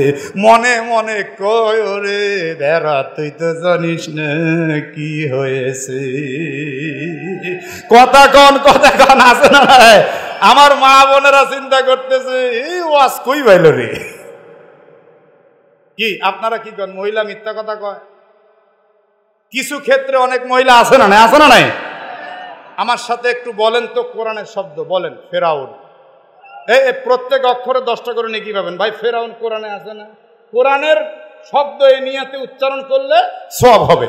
বলেন, এক আওয়াজে বলেন, ফেরাউন। হামান, জোরে বলতে হবে, হামান, কারুন, নমরুদ, আবু জাহেল। কয়টা হলো? জোরে বলুন যুবকেরা, জোরে বলুন, কটা হলো? এরা কি ভালো না খারাপ? দুই একজনে কইছে ভালো। দেখছেন অবস্থা? এক আওয়াজে বলেন এই পাঁচটা ভালো না খারাপ? মহা খারাপ। এই পাঁচটা এক জগের মধ্যে যদি মিক্সার করা যায় তার নাম হয় হাসিনা। কথা কও না কেন? এত নোংরা নোংরা মিথ্যা বলে না? হেফাজতে ইসলামের সময় ওলামায়ে কেরাম জীবন দিল, রক্তাক্ত হয়ে গেল, আর এই মিথ্যাবাদিনী সংসদে দাঁড়িয়ে বলছে ওরা গায়ে রং মেখে পড়েছিল। মিথ্যা বলেনি? এর চেয়ে বড় কাযযাব, বড় মিথ্যাবাদী আর কে হতে পারে? সম্মানিত উপস্থিতি, এবার হযরত আলী বলছেন আমার নবী বলছেন তোর কাছে চিঠি আছে রে উম্মে সারা, দে চিঠি দে। বলে আমার কাছে চিঠি নেই। ও বুঝছি, সোজা আঙ্গুলে ঘি উঠবে না, আঙ্গুলে একটু বাঁকা করতে হবে। কথা কন না কে?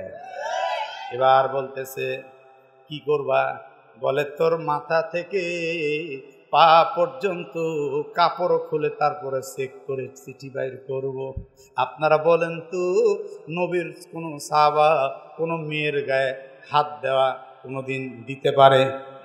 এটা কোনোদিন সম্ভবই না। হযরত আলী যখন বলছেন তোর কাপড় খুলবো, তখনই বলছে আলী খবরদার আমার গায়ে হাত দিও না, আমি চিঠি দিচ্ছি। সুবহানাল্লাহ। একটু আগে কি বলছে? চিঠি। এই যুবকেরা কথা কও না, চিঠি। এখন কি কয়? নাসরুল বারী বুখারী শরীফের মধ্যে আছে, ডান পাশে একটি কাপড়ের মধ্যে গিট্টা দিয়ে কোমরে বেঁধে রাখছে। কি বুদ্ধি দেখেন, এমন জায়গায় রাখছে যাতে কেউ হাত দিতে না পারে। ওই কাপড়ের গিট্টা খুলে খুলে চিঠিটা হযরত আলীর হাতে হ্যান্ড ওভার করলেন। হযরত আলী এবার চিঠি নিয়ে মুস্কি হাসে আর কয়, নবীর সাহাবায়ে কেরাম জীবনেও কোনোদিন কোনো মেয়েকে কাপড় খোলা দূরের কথা, গায়ে তো টাচ করা দূরের কথা, ওদের দিকে চোখ দিয়ে তাকায় না পর্যন্ত। আজকেও তোমাকে আমি কোনোদিন কাপড় খুলতাম না, কিন্তু এটা ছিল আমার গোয়েন্দাগিরির প্রথম ধাপ। তোমরা ইহুদিরা নাকি বড় বড় গোয়েন্দা, তোমরা নাকি প্রশিক্ষণপ্রাপ্ত গোয়েন্দা, তুমি মদিনা থেকে মক্কায় যাচ্ছ চিঠি নিয়া। কিসের গোয়েন্দা তোমরা?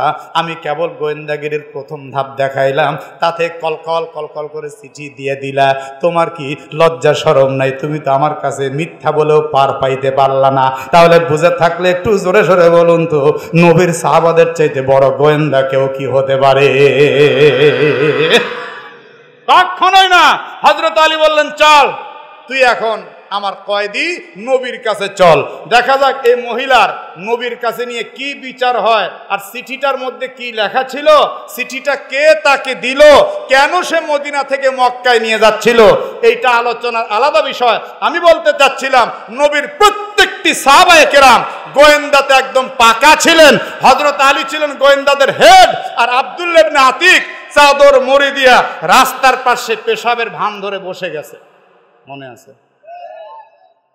গাধা খুঁজে পাইছি, গেটের দারোয়ান বলছি রে চাদরওয়ালা তুমি কি ভিতরে ঢুকবা? আব্দুল্লাহ ইবনে আতিক বলেন আমি এবার একটা সুযোগ পেয়ে এক দৌড় মেরে ঢুকলাম। ঢুকে চিন্তা করলাম কই যাই কই যাই, ও ওই যে ঘোড়ার একটা আস্থাবল দেখা যাচ্ছে। ঘোড়ার আস্থাবলের মধ্যে উনি প্রবেশ করলেন আর আত্মগোপন করে চুপ করে করে উনি দেখতে লাগলেন। এই গেটের দারোয়ান আস্তে করে গেটটা বন্ধ করলো, গেটটা তালাবদ্ধ করলো, তারপরে চাবি নিয়ে দেয়ালের সঙ্গে লটকিয়ে রাখলো। দেয়ালের সঙ্গে লটকিয়ে রেখে এই লোকটা চলে গেল। আব্দুল্লাহ ইবনে আতিক রাদিয়াল্লাহু আনহু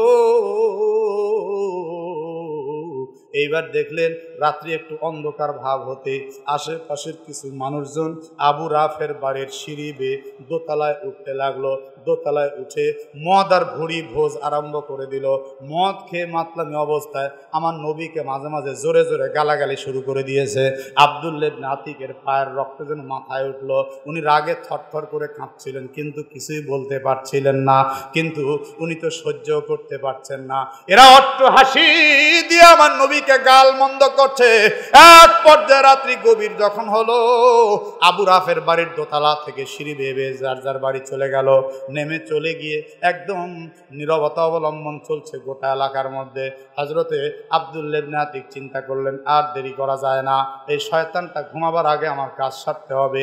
এবার তিনি গেটের তালাটা খুললেন, সেখান থেকে বের হয়ে খুলে চাবিটা চাবির জায়গায় রাখলেন, আর দরজাটা আলগোজ করে রাখলেন। এবার হযরত আব্দুল্লাহ ইবনে আতিক সিঁড়ি বেয়ে বেয়ে এক কদম দুই কদম করে দোতলার দরজায় গিয়ে একটু টাচ করতে দরজা খুলে গেল। আব্দুল্লাহ ইবনে আতিক চিন্তা করলেন, আমি যদি লোকটাকে মার আরম্ভ করে দিই তাহলে চিল্লাচিল্লি করবে, আর আশেপাশের মানুষজন এসে আমার সঙ্গে ফাইটিং শুরু করে দিবে, বুদ্ধি খাটাতে হবে। এবার তিনি ভিতর দিক থেকে দরজাটা বন্ধ করে দিলেন। ভিতর দিক থেকে দরজাটা বন্ধ করে দিয়া চিন্তা করলেন, ঘুটঘুটে অন্ধকার, কোন পাশে সে আছে আমি তো কিছুই জানি না। এবার তিনি আর একটা গোয়েন্দাগিরি করে বললেন, আবু রাফে, নাম ধরে ডাক দেওয়ার সঙ্গে সঙ্গে লোকটা বলল, কে হে তুই? একটু আগেই তো সবাই চলে গেল, তুই কি এখনো রয়ে গেলি? এই যে বক বক বক বক করতেছিল। হযরত আব্দুল্লাহ ইবনে আতিক বলেন, আমার বুঝতে আর বাকি নাই লোকটা আছে কোন জায়গায়। আল্লাহর নাম নিয়ে একবার তলোয়ার মারলাম, কিন্তু লোকটার গায়ে তলোয়ার লাগলো না, কি তার ভাগ্য। শাঁ করে একটা আওয়াজ হলো, লোকটা বুঝতে পারলো আমাকে তলোয়ার মারছে। এবার আবু রাফে চিৎকার করে বলছে, আমার দেহরক্ষী কোথায়? গেটের দারোয়ান কোথায়? আয় আয় আয়, কে যেন আমাকে তলোয়ার মারছে, কে যেন আমাকে তলোয়ার মারতেছে। আব্দুল্লাহ ইবনে আতিক চিন্তা করলেন, এখানে চুপচাপ বসে থাকলে তো চলে না, এই মুহূর্তে আমার একটা কাজ করতে হবে, ওকে বুঝাইতে হবে ওর দারোয়ান ওর কাছে আছে। আস্তে করে উনি দরজা খুললেন। দরজাটা খুলে নিয়া এক পর্যায়ে এই আব্দুল্লাহ ইবনে আতিক সিঁড়ি বেয়ে কয়েক কদম নিচে নামলেন। নিচে নামিয়া শেষ পর্যন্ত উনি কণ্ঠ পরিবর্তন করে এক কদম দুই কদম করে আসতেছেন আর বলতেছেন, সাহেব, ও সাহেব, কে আপনাকে তলোয়ার মারবে? আমি তো এই জায়গার মধ্যেই আছি, দেখেন কি গোয়েন্দাগিরি কারে কয়। এইবার কয়, তোর মা ধ্বংস হোক, এই মুহূর্তে আমাকে কে যেন তলোয়ার মারল, তুই বলতেছিস কে মারবে?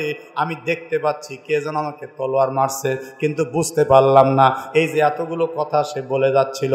আব্দুল্লাহ ইবনে আতিক বলেন, এইবার দরজা খোলা রাখা অবস্থায় আমি আল্লাহর নাম নিয়ে তলোয়ার মারলাম। তলোয়ার মারার সঙ্গে সঙ্গে তার অঙ্গ প্রত্যঙ্গ কেটে রক্ত চিরচির করে বের হতে লাগলো। এবার আল্লাহর নাম নিয়ে আমি তার পেটের মধ্যে তলোয়ার মারলাম, আর একদম পিঠে ফুঁড়ে বের হয়ে গেল। চার মারার সঙ্গে সঙ্গে পেট থেকে নাড়ি বুড়ি কল কল কল কল করে বের হয়ে গেল। আমি বুঝতে পারলাম লোকটা এতক্ষণে মরে গেছে। এবার তলোয়ারটা বের করে এক কদম দুই কদম করে আমি মনের খুশিতে শুকর আদায় করতে করতে সিঁড়ি বেয়ে বেয়ে নামছি। দেখলাম পূর্ণিমা চাঁদের চন্দ্রের কিরণ। একবার চাঁদের দিকে তাকায়, আবার ডানে বামে তাকায়। একটু আনমনা হয়ে গিয়েছিল আব্দুল্লাহ ইবনে আতিক। উনি নামতেছেন, মনে করছেন এই যে সিঁড়ি বুঝি শেষ, ওই যে বুঝি মাটি। এবার মনের ভুলে সিঁড়ি মনে করে যখন মাটিতে জোরে ধাপ দিল, আর উনি ব্যালেন্স ঠিক না রাখতে পেরে ডান পায়ের হাড্ডিটা ভেঙে দুই টুকরো হয়ে গেল। উনি কষ্ট পাইলেন, কিন্তু চিৎকার দিলেন না, আহা উহু পর্যন্ত করলেন না। উনি ওনার মাথার পাগড়ি খুলে নিয়ে এ হাড্ডির মধ্যে পেঁয়াজ মারলেন, শক্ত করে বাঁধলেন, শক্ত করে বেঁধে এবার তিনি মনে মনে একটা চিন্তা করলেন, এই জায়গা থেকে আমি যাব না, যাব না। আমার নবীজির শত্রু শাতিমে রাসূলের কথা যতক্ষণ পর্যন্ত প্রকাশ্যে ঘোষণা না শুনবো ততক্ষণ পর্যন্ত আমি নড়ব না। খোঁড়াতে খোঁড়াতে গেট পর্যন্ত গিয়ে দাঁড়িয়ে থাকলেন। গেট পর্যন্ত গিয়ে যখন দাঁড়ালেন তখন তিনি অত্যন্ত কষ্ট করে বসলেন, কখনো কখনো বা দাঁড়ালেন। চোখ দিয়ে পানি ঝরছে আর ব্যথার তীব্র যন্ত্রণায় উনি ছটফট করতে লাগলেন। কিন্তু না না না, আমি আমার নবীর হত্যাকাণ্ডের খবর প্রকাশ্যে না শুনে, শাতিমে রাসূলের হত্যার খবর প্রকাশ্যে না শুনে আমি এক কদম নড়ব না। মোরগ ডাকার আওয়াজ যখন হলো, তাহাজ্জুদের মুহূর্ত, ওই সময় একজন ব্যক্তি দেয়ালের উপরে দাঁড়িয়ে চিৎকার করে বলছে, হেজাজবাসী গো, হেজাজ নগরীর বড় ব্যবসায়ী আবু রাফেকে আজকে রাতে কে যেন হত্যা করেছে, সে আর দুনিয়ায় নাই। এই কথাটা শুনে আব্দুল্লাহ ইবনে আতিক চোখের পানি আবার বিসর্জন দিয়ে আলহামদুলিল্লাহ পড়লেন, দরজাটা খুললেন, এক দৌড় মারলেন, বন্ধুদের সঙ্গে মিলিত হলেন। কিন্তু সবাই দেখতে পেল সে খোঁড়াচ্ছে আর আসতেছে। এবার সবাই বলল, তোমার কি হলো, তুমি খোঁড়াচ্ছ কেন? এখন কথা বলার সময় নেই, আমি সিঁড়ি থেকে 5 স্লিপ করে পড়ে আমার মনে হয় হাড্ডিটা ভেঙে গেছে, এগুলি আমার কোনো দেখার বিষয় না, আমি আমার নবীর জন্য সব কিছুকে কোরবানি দিয়ে দিলাম। হায়রে সাহাবাদের কি ত্যাগ, কি কোরবানি! বলে তাড়াতাড়ি চলো, নবীর কাছে চলো, নবীর কাছে চলো। এবার সবাই মিলে নবীর কাছে গিয়ে এই শাতিম রাসূলের হত্যার সংবাদটা দিলে আল্লাহর নবী একটু খুশি হলেন। পার্শ্ব থেকে একজন ডাক দিয়ে বললেন, নবীজি এই এই ঘটনা, আমরা 5 জন বাইরে ছিলাম, আর আমাদের একমাত্র ভাই আব্দুল্লাহ ইবনে আতিক সে গিয়েছিল, সে গিয়ে তো তাকে মারছে, নামার সময় স্লিপ করে পড়ে গিয়ে তার হাড্ডিটা ভেঙে 2 টুকরো হয়ে গেছে। আল্লাহর নবী বললেন, আব্দুল্লাহর পা একটু আমার সামনে তুলে ধরো, তুলে ধরো। যখন আব্দুল্লাহর পা নবীজির সামনে তুলে ধরছে, বলে ওই ভাঙ্গা জায়গা থেকে কাপড়টা একটু সরাও তো দেখি। যখন কাপড় সরাইছে, আল্লাহর নবী দরদের নজর তার দিকে দিলেন, আর বরকতের হাত দিয়ে ভাঙ্গা জায়গায় পরশ বুলাইতে লাগলেন। ডানে পরশ বুলাচ্ছেন, বামে পরশ বুলাচ্ছেন, উপরে পরশ বুলাচ্ছেন, নিচে পরশ বুলাচ্ছেন। উপস্থিত সাহাবায়ে কেরাম চোখের পানি ছেড়ে কান্দে, আর প্রত্যেকে মনে মনে কয়, আজকে যদি আব্দুল্লাহ এই জায়গায় না হয়ে আমি হতাম, নবীর সুন্দর দৃষ্টি আমার প্রতি পড়তো, আর নবীর হাতের পরশের বদৌলতে আমার এই জায়গাটা আর জীবনেও কোনোদিন জাহান্নামের আগুন জ্বলতো না। আল্লাহ নবী তখন বললেন, আব্দুল্লাহ একটু হাঁটো তো বাবা, একটু হাঁটো তো দেখি। আব্দুল্লাহ ইবনে আতিক এবার হাঁটলেন, মুস্কি হাসি দিয়ে নিজের চোখের পানি ঝরিয়ে দিলেন। কাঁদতে কাঁদতে আব্দুল্লাহ বললেন, নবী গো, আপনার পবিত্র হাতের পরশের বদৌলতে আল্লাহ আমার ভাঙ্গা হাড্ডিকে জোড়া লাগায় দিছি। সম্মানিত উপস্থিতি, আরো যারা বাইরে আছেন সবাইকে বলছে একটু দয়া করে আসুন, একসঙ্গে এই মুহূর্তে আমরা একটু দোয়া করি।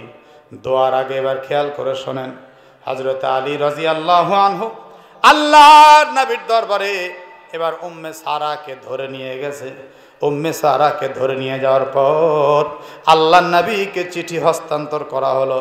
আল্লাহর নবী চিঠিটা যখন পড়িয়ে শুনলেন, সবাই আশ্চর্য হয়ে গেল।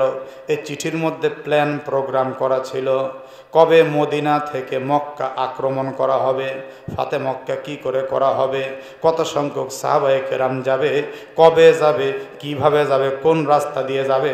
আল্লাহর নবী চমকে উঠলেন। চিঠির নিচে লেখা আছে, ইতি হাতিব ইবনে আবি বালতা রাদিয়াল্লাহু আনহু। এ হযরতে হাতিব তিনি ছিলেন বদরি একজন সাহাবী। আল্লাহর রাসূল আশ্চর্য হয়ে গেলেন, হাতিব এইটা করতে পারলো কেমন করে? আল্লাহর নবীর পাশে হযরত ওমর তলোয়ার কোষমুক্ত করে বললেন, ইয়া রাসূলুল্লাহ, ইয়া হাবিবাল্লাহ, আমাকে শুধুমাত্র আপনি একটু হুকুম দেন, এই মুহূর্তে আমি এই মুনাফিকের গর্দানটা উড়িয়ে দেই।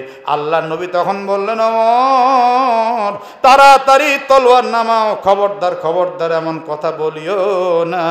কারণ হলো এই বদরি সাহাবাদের পিছন এবং সামনের সব ধরনের দোষ আল্লাহ ক্ষমা করে দিয়েছে। সুতরাং এখানে আমি কোনো কথা বলতে পারবো না। তবে তাকে আমি জিজ্ঞাসা করি, হাতিব এই দিকে আসব, তুমি এমনটা কেন করলাম? হযরত হাতিব রাদিয়াল্লাহু আনহু চোখের পানি ছেড়ে দিয়ে বললেন, ইয়া রাসূলুল্লাহ, ইয়া হাবিবাল্লাহ, বেয়াদবি নিবেন না। এই চিঠি আমি মক্কায় দিতে চাচ্ছিলাম, মুসলমানদের ক্ষতির জন্য নয়। আল্লাহর নবী গো, তবে আমি আপনি মুসলমানদের নিয়ে যেহেতু মক্কা আক্রমণ করবেন, এই জন্য মক্কায় আমার স্ত্রী, সন্তান, সন্ততি, আত্মীয় স্বজন ছিল, তাদেরকে একটু অবগতির জন্য আমি চিঠিটা প্রেরণ করছিলাম। নবীজি গো, আমি কিন্তু মুসলমানদের ক্ষতির জন্য প্রেরণ করতে চাইনি। আল্লাহর নবী বললেন, তোমাকে আমি মাফ করে দিলাম। এবার হযরত ওমর বললেন, নবী গো, এই যে উম্মে সারা ইহুদির মেয়ে, তাকে কিন্তু আর ছেড়ে দেওয়া যায় না, একে অন্তত কতল করে ফেলতে চাই। একটু জবান খুলে বলুন তো, হযরত ওমর রাদিয়াল্লাহু আনহুর রাগ আছে না নাই? মেজাজ এতই গরম, উনি কখনো মিথ্যাকে প্রশ্রয় দেন না। কথা কন না কেন, ঠিক কিনা? বন্ধুগণ, আমরা বহু দেখেছি বাংলাদেশে।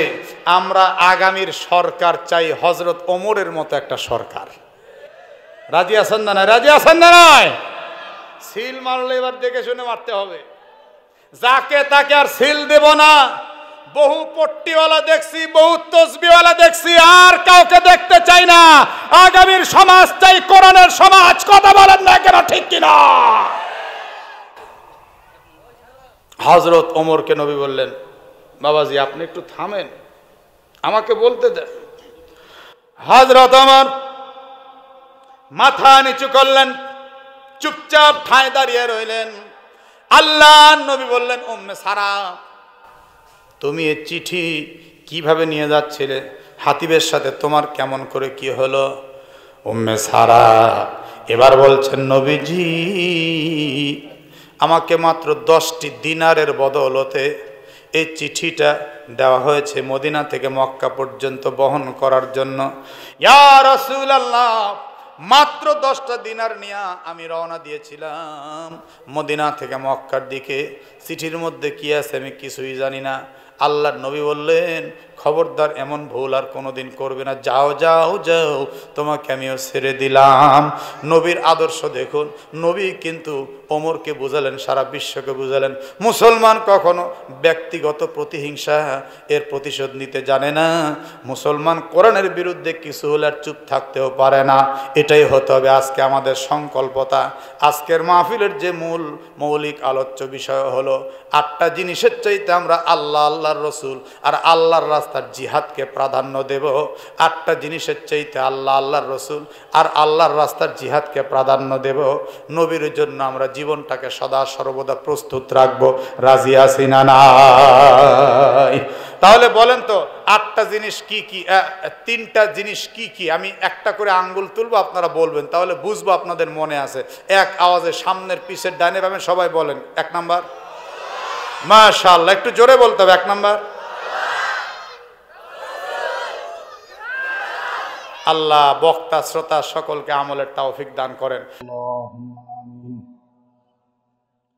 আলহামদুলিল্লাহি রাব্বিল আলামিন, আসসালাতু ওয়াসসালামু আলা সাইয়্যিদিল আমবিয়া ওয়াল মুরসালিন ওয়া আলা আলিহি ওয়া আসহাবিহি আজমাইন। রব্বুল আলামিন, বুক ভরা আশা নিয়ে আপনার রহমতের দরওয়াজায় দুখানি করে হাত উত্তোলন করেছি। মেহেরবানি করে আমাদের জীবনের সব গুনাহগুলো ক্ষমা করে দেন। আল্লাহ তাআলা, বান্দা গুনাহগার কিন্তু আপনি তো গফফার, বান্দা গুনাহগার কিন্তু আপনি তো সত্তার। ইয়া রাব্বাল আলামিন, এই মুহূর্তে আমরা যারা আপনার দরবারে হাত তুলেছি, আমি চোর বাটপার বুঝি না, নামাজি বেনামাজি, দাড়ি ছাড়া দাড়িহীন কিচ্ছু জানি না, পর্দানিশী পর্দাহীন কিছুই জানি না, যারা হাত তুলেছেন তাদের প্রত্যেককে আপনি বান্দা হিসেবে কবুল করে জান্নাতি কবুল করে নেন। ইয়া আল্লাহ, পর্দার আড়ালে আমার কলিজার টুকরা শ্রদ্ধাভাজন সম্মানিতা মা বোনেরা রয়েছেন, আমার মাদেরকে আবেদা সালেহা তাহেরা জাহেদা পর্দানিশী কবুল করেন। আল্লাহ রব্বুল আলামিন, আমার মাদেরকে হযরতে আম্মাজান খাদিজাতুল কুবরা রাদিয়াল্লাহু আনহার মতো কবুল করে কাল হাসরের ময়দানে তামার জমিন দিয়ে না হাতিয়ে জান্নাতের পারমিশনটা দিয়ে মাবুদ, নারী পুরুষ নির্বিশেষে আজ এবং মাহফিলের আগে যে যত কিছু দান করেছেন প্রত্যেকের দানকে আপনি কবুল করে নেন ইয়া রাব্বাল আলামিন।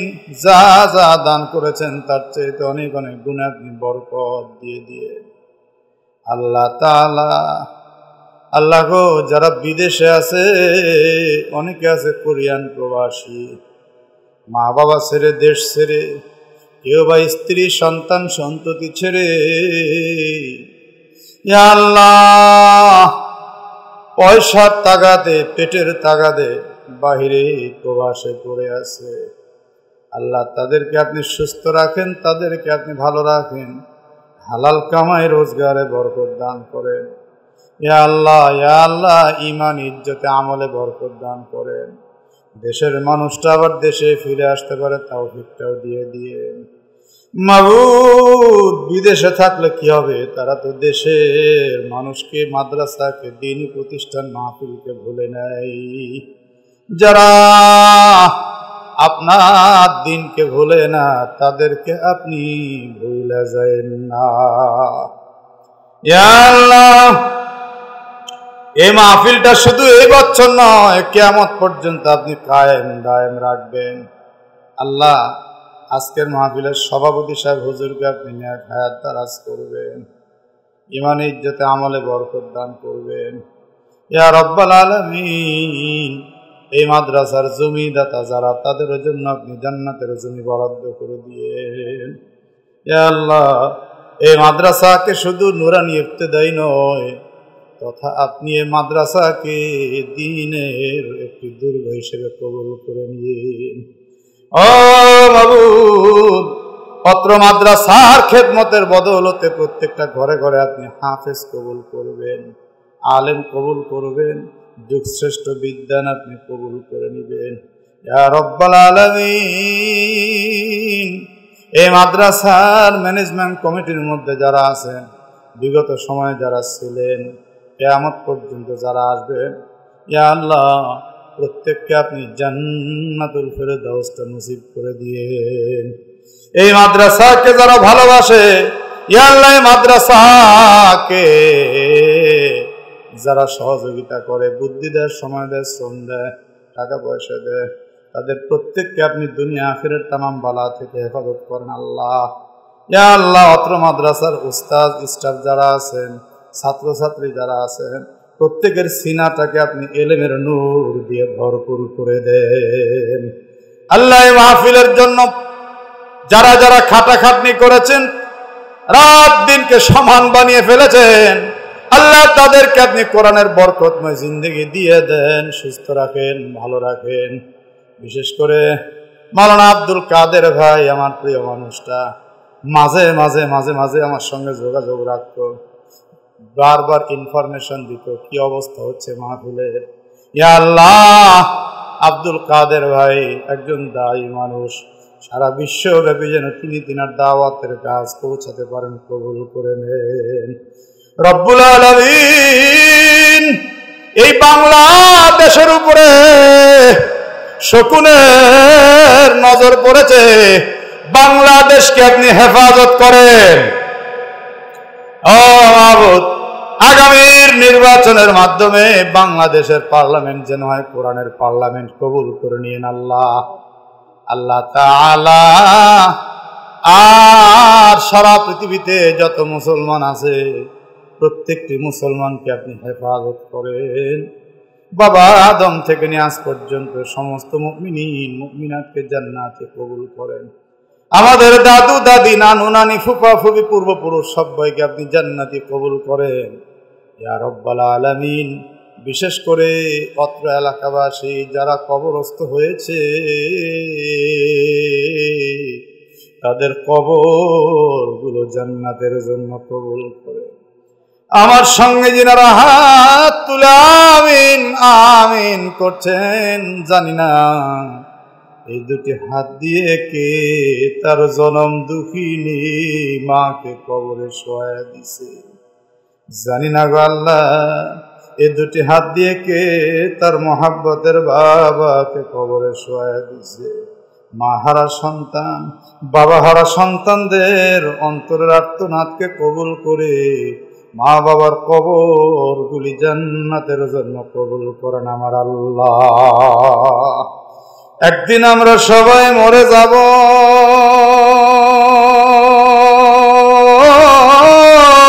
কেউ বাঁচব না রে আল্লাহ। যেদিন মৃত্যু দিবেন দিনটা যেন জুমার দিন হয়। মরণ বেলায় আমাদের সকলের জবানে মধুর কালেমা জারি করে দিন, লা ইলাহা ইল্লাল্লাহু মুহাম্মাদুর রাসূলুল্লাহ বিরহমাতিকা ইয়া আরহামার রাহিমিন। আসসালামু আলাইকুম। একান্ত কেউ বই নিতে চাইলে রাস্তায় গাড়িতে পাবেন ইনশাআল্লাহ।